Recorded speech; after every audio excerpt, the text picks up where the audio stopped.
자, 지금 민주당도 말이죠. 난리가 났습니다. 이해찬 책임론이 불거지면서 지금 내년 총선이 굉장히 위태로워지고 있습니다. 공수처법 밀어붙이고 뭐 조국 보호하고 이게 아니 뭐 진짜 이 여당을 아주 무너지게 만들고 있어요. 예, 자, 그 소식 전하겠습니다. 예, 민주당 초선 의원들을 중심으로 하여서 조국 사태를 계기로 당 대표인 이해찬을 비롯한 지도부의 책임론이 제기되는 모양새입니다.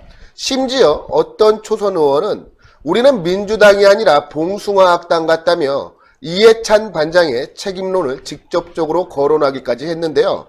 내년 총선을 앞둔 민주당의 절박한 모습이 느껴집니다. 관련된 소식 보도해드리도록 하겠습니다. 민주당은 조국 사태를 계기로 이해찬 지도부의 책임론이 제기되고 있습니다.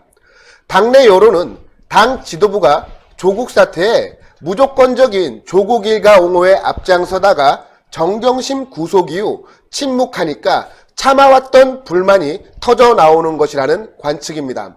익명의 한 의원은 지도부를 향해 다음과 같은 비판을 했습니다. 조국의 꽁무니만 따라다니다 이제와 공수처니 검찰 개혁을 부르짖는 모습이 이해찬 반장을 둔 봉숭아 학당 같다고 비판을 했습니다. 즉 바보들의 모임 같다는 말과 다를 바가 없는 표현입니다. 당내 비주류의 익명의 한 의원은 언론 인터뷰에서 이해찬 체제로는 총선을 못 치른다면서 지도부가 역할을 못하고 있는데 무슨 인재를 영입하고 무슨 정책을 구상하겠냐며 지적을 했습니다. 이어서 혁신 운운하고는 있지만 진짜 혁신에 관련된 주장은 전혀 나오지 않고 있다고 민주당 지도부를 향해 작심 비판을 이어갔습니다. 일부 초선 의원들은 오는 30일 민주당 의원총회에서 이해찬 당대표 책임론을 공개적으로 거론할 것이라는 전망입니다. 익명의 초선 의원은 한 언론과의 통화에서 그간 지도부 책임론에 대해 침묵했던 것이 사실이라고 고백하며 집단행동까지는 아니지만 이철희 의원이 대표 책임론을 제기한 것을 계기로 의원총회에서 말이 좀 나올 것이라고 관측을 한 바가 있습니다. 이철희는 최근 언론 인터뷰에서 불출마 선언을 했지요. 조국 정국을 거치며 가장 답답했던 것은 당이 대통령 뒤에 숨는 것이라는 말을 했습니다. 즉 이제 민주당 내부에서도 청와대와 거리를 두기 시작했다는 그런 예상을 우리가 할 수가 있습니다. 또한 책임의 상당 부분은 이해찬에게 있다고 직접적으로 강력 비판을 했습니다. 한편 이 박용진 역시 지난 25일 의원총회에서 왜 굳이 검찰 개혁안에 무리하게 방점을 두느냐며 이제 경제 민생으로 국면을 전환하자고 발언을 했습니다. 근데 지금 검찰 개혁을 강력하게 주장하고 있는 곳이 바로 어디입니까? 문재인의 청와대 아니겠습니까? 그렇죠. 민주당 내부의 박용진까지 이제 청와대를 향해서도 문제 제기를 하는 겁니다. 이제 검찰 개혁 이야기 그만해라. 우리 국민들이 먹고 살기 힘들고 국민들의 민심이 민주당을 떠나가고 있다. 이제 국민들을 위해서 경제 민생으로 국면을 전환해서 내년 총선을 대비하자는 주장을 하고 있는 겁니다. 즉 대놓고 청와대와 당 지도부를 비판한 것이다. 이렇게 생각할 수가 있겠습니다. 특히 조국 사태를 거친 법사위 소속 이철희와 표창원이 불출마 선언을 하지 않았겠습니까?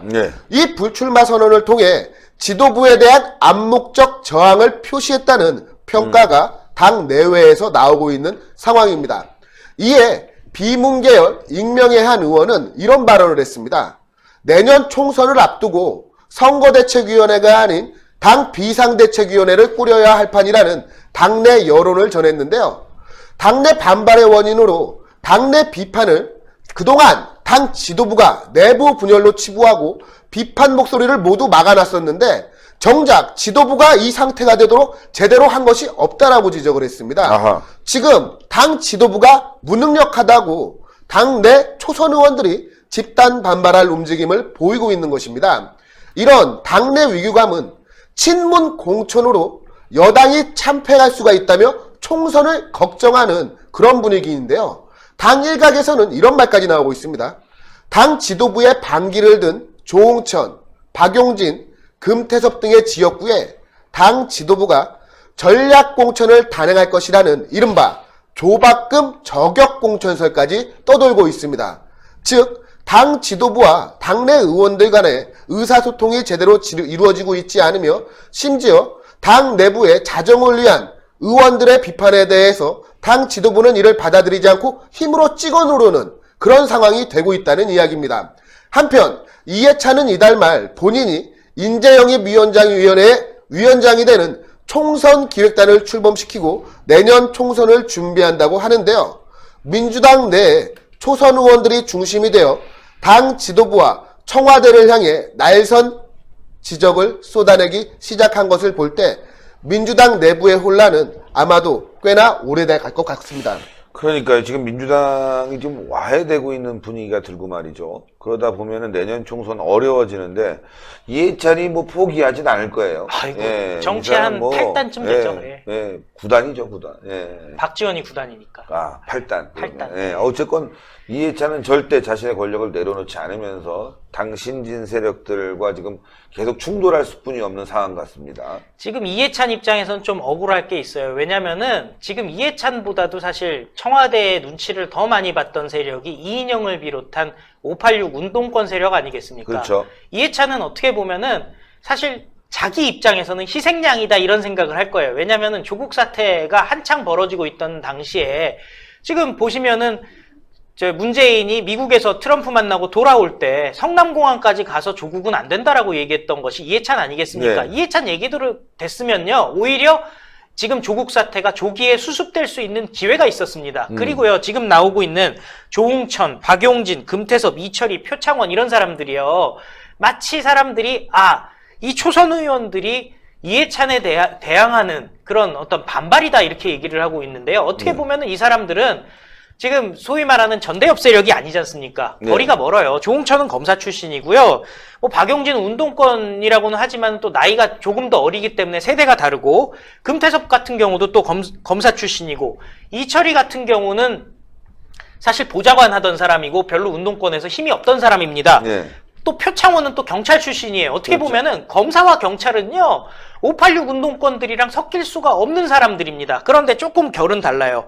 조웅천이라든지 이철이라든지 표창원, 특히 이철이랑 표창원 같은 경우는 조국 사태에서 사실 민주당 편을 그동안 들었죠. 끝나고 나서 완전히 본인들이 지금 십자포화를 맞은 상황입니다. 어떻게 네. 보면은 지금 총선에 후보가 되더라도 배지를 달 수가 없는 상황들이에요. 그냥 초선으로 끝날 사람들입니다. 특히 이철이 같은 경우는 지역구도 없는 상황이고 그렇죠.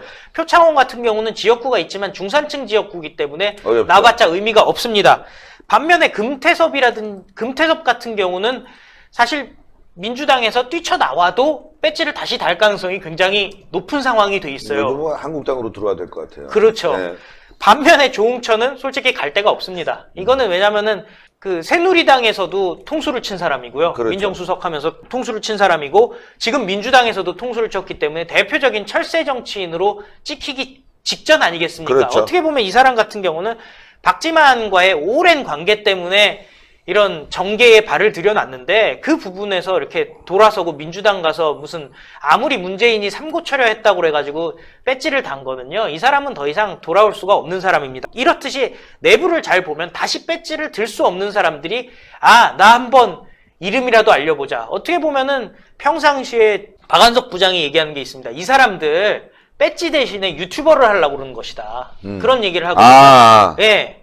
지금 보면은 어그로를 왕창 끌어서 차라리 유튜버 하는 게 낫다. 근데 지금 노란딱지 때문에 또 고민하겠네. 창원아, 표창원, 노란딱지 이철이 고민하지 마. 괜찮아. 너희는 돈 때문에 하는 거 아닌 거 알고 있어.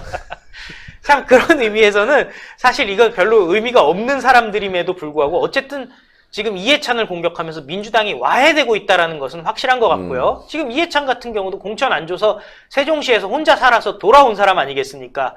그런 그림을 봤을 때 지금 민주당이 크게 봐서는 한 3개 정도로 나눠지지 않을까. 네.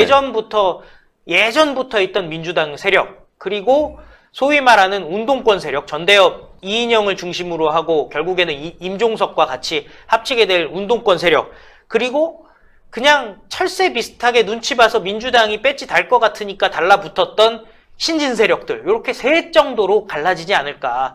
그렇기 때문에 공수처 지금 통과시키려고 하면서도 결국에 이 사람들이 믿을 것은 정의당밖에 없으니까 심상정이랑 손을 잡고 지금 의원 수를 늘려보려고 늘린다고. 하는 그런 말도 일을 안 지금 되는. 하고 있는 것이 아닌가 싶습니다. 국민들은 지금 300명도 많다 줄여라 그러는데 지금 의원 수를 늘리려고 하고 있다는 게 말이 안 되는 거죠, 여러분들. 예. 지금 민주당은 이처럼 지금 서로의 이해에 따라서 얽히고 설킨 이해에 따라서 분열이 되고 있습니다. 지금 내년 총선이 굉장히 어렵다는 것을 지역 민심을 봐도 금세 알 수 있으니까 말이죠. 어떤 방향으로 바뀔지 모르겠습니다. 자유한국당은 총선 불출마를 했다가 분위기가 좋아지니까 다시 출마하려고 하는 분들이 있으니까 이것도 문제예요, 정말. 예. 지금 민주당은 말이죠, 내년에 안 될 것 같으니까 유튜버를 하려고 말이죠. 준비하는 사람들이 나오고 정말 세상 요지경입니다. 예. 신의 한 수의 구독, 좋아요, 알림 방법입니다. 보실 영상을 눌러주세요. 아래의 구독 버튼을 눌러주세요. 그럼 종 모양이 나옵니다. 그 종 모양을 눌러주시면 신의 한 수의 새로운 영상들이 알림이 울립니다. 그리고 엄지척 좋아요 버튼을 눌러주세요. 여러분의 구독, 좋아요 버튼은 신의 한 수에 큰 힘이 됩니다. 댓글로 여러분의 많은 의견도 듣고 있습니다. 응원의 댓글도 부탁드립니다.